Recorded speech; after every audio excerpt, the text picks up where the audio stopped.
I swear, if I get one more phone call about my car insurance. Oh, hey, we're rolling. What's going on, guys? This is Brian with BG Metal Workshop, and welcome to our stash update. So we're going to try and do this and as quick as possible. I don't feel like being on camera today. It's hot in the house. My hands look nice. So it's hot in the house, and you know how it goes.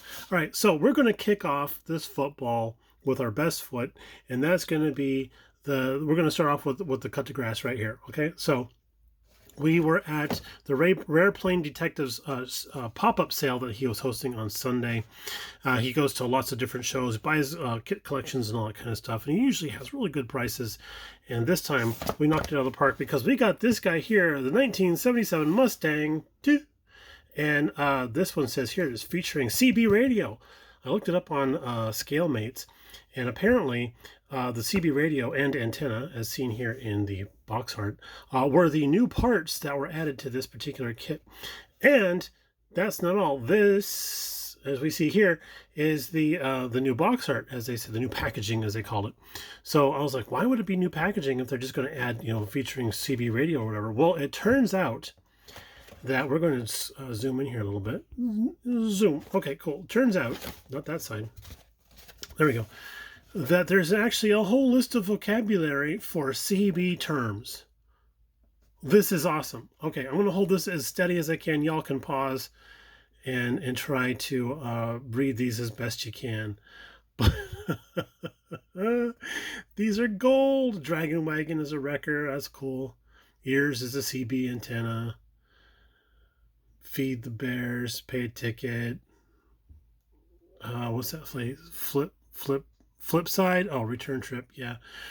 This is just gold. Now, I remember back in the early 70s that my father was big into CB radios, and he was even into CB radios before I was even a kid.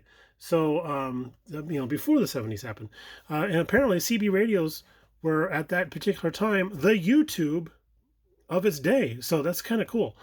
But this is just cool. All right. So here's the kicker though. This says here that it's $19 and it was in the as-is bin. So I figured, hey, look, if we buy this, we get it home and take a look at it. If 50% of the kits here were 100% ahead of the game, right? So got it home, took a look inside, and the parts bag. Unless somebody was pretty clever with a heat sealer, this parts bag looks like it's still sealed from the original manufacturing of the kit. So, which was 1977, by the way. And I would lay even odds that this very example of this kit right here from 1977 with the CB radio on there is a direct result of the Smokey and the Bandit movie. I'm thinking of that, because that was a movie that had people kind of kicking around today or whatever for being a campy comedy thing. But I really think that movie was a big deal. I remember being a kid and that movie was out. It was a big deal. The only thing that kicked it out of the theaters was Star Wars. All right, so, and we all know where that went. But this is a beautiful kit. I love everything about it. The tires are even the Havsy style tires here. They got a nice printing of Goodyear on the side. Once you put them together, they look pretty good. It has all the transparent pieces. I have those in a separate bag for protection. Has all the chrome pieces. So I'm not sure why it was in the as-is bin. Maybe it was because either something tried to get into the box or, even more scary, tried to get out of the box. But yeah, I was really stoked to see that. I was like, dude, I can't freaking believe this. All right, cool. So there's that. And then we're going to move on to the little pyro kit here, the 32nd scale. I like getting into the 32nd scale stuff. And I have a Cadillac pyro kit, so I thought I'd get a Renault to go with it. A contender for the small scale group build that's going to be coming up again here in February. It's going to be hosted by Mr. Sean and I from the Scale Model Car Guy channel. And then we happen to find this cool little kit here. This is actually a model kit of a small Batman figure. It's 1/25th scale. It stands approximately 3 inches, as they say. Cool looking pose on there. That's not actually the pose that he comes in. He comes in this pose here, which is still cool. And then there's actually 2 figures in here because there's one figure for the Bat Pod. And I'm like, cool, now I gotta go get a Bat Pod. And I kind of did some mock-ups and stuff to see how this figure looked and stuff. I was kind of curious about it.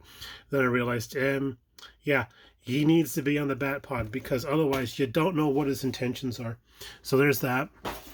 And then we took a look at the military side of the sales room, and I found this really cool looking dessert patrol. I like everybody knows I like my desserts, and this is the HMMWV, and W stands for water.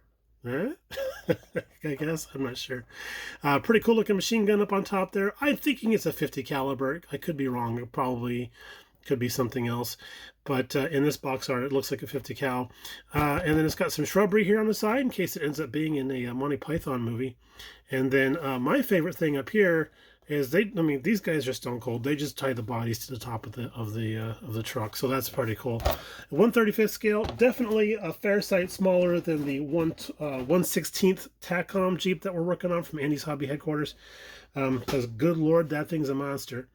And then to round out the military aspect of the things, we have here an Academy M10 gun motor carriage tank destroyer. I don't hate anything about that sentence. That's just awesome. So Mrs. BG actually picked this out, and she was like, "Hey, Academy's a good kit, right? A good kit manufacturer." I'm like, I don't know. I've never built anything from Academy. And she just stared at me for a long moment, and I realized, oh wait, yeah, I did the Bradley troop carrier for my brother. That was an Academy kit. I'm like, yeah, those are good kits. Let's get one. All right, so that was Sunday.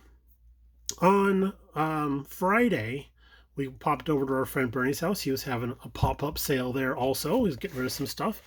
And we happened to stumble across this kit here. I like this. I have not seen a 64 Pontiac GTO kit before, so I was kind of intrigued by it. Monogram, I like Monogram. I'm a Monogram fan. But check this out. This has a really nice profile. That's just a very honest looking car, right? I mean, this 64 GTO, this was the thing that started the muscle cars. Am I correct? Is that the right year for that? I think it is. The big giant engine and the small body. So, I mean, it's got some nice detail and stuff. I was really excited to see that there. And I mean, can you go wrong with that? $9, you know, so I was like pretty stoked.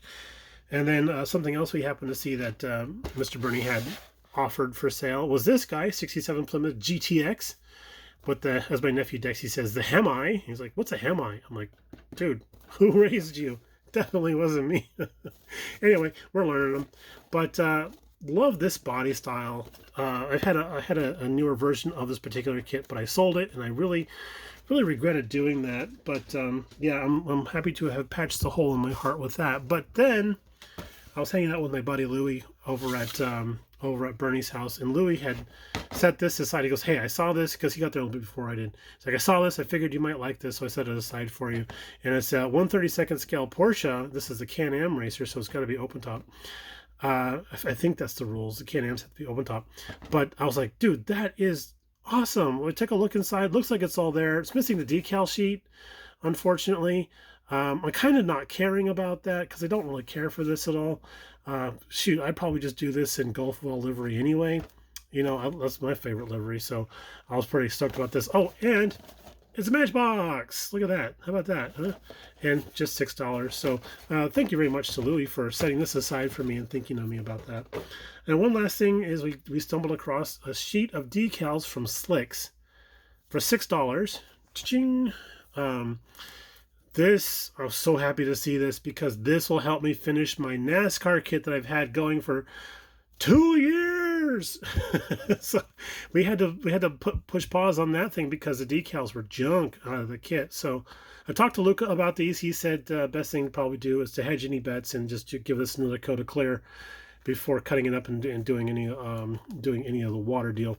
So we will do that. We will follow that advice and make sure that our $6 investment comes to fruition. So we're excited about that, to get that thing off the shelf of despair and to get back onto the track of things. So there we have it. All right, y'all, take it easy. Thank you for tuning in again. I apologize for not being on camera. I know this is probably a little bit of a different aspect for you guys, but this is the way I used to do my videos, and I felt a little more comfortable doing it this time. This video was powered by Taco Bell, if you haven't been able to tell. But yeah, thank you all for tuning in again, and we're going to talk to you a little bit later on. Bye!